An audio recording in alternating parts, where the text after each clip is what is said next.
Let's talk about how you can get started. We learned about this model.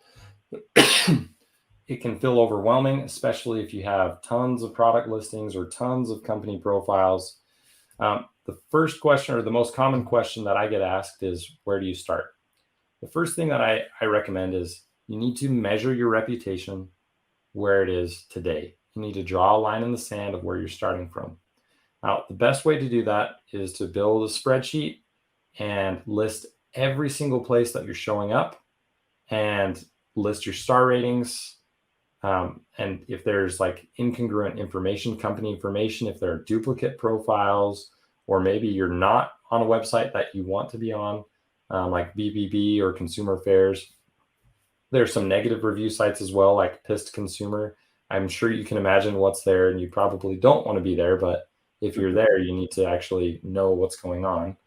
Um, so I've got a dialed in approach for that, but really you can do it just by building a spreadsheet and searching through the first 3 pages of Google.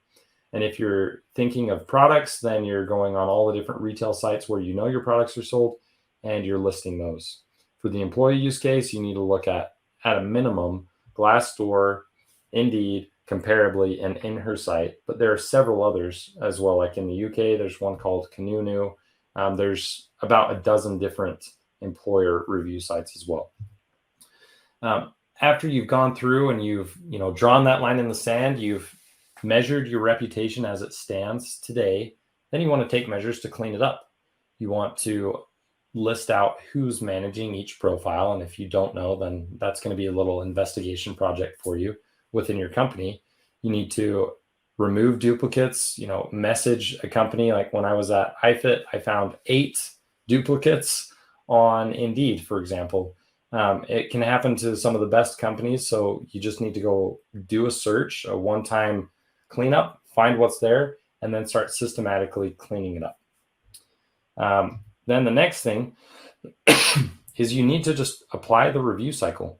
You need to have a plan in place to do these 4 things. If you're asking for reviews on an ongoing basis, you're feeding all of your listings and profiles where reviews could be displayed for your company or product.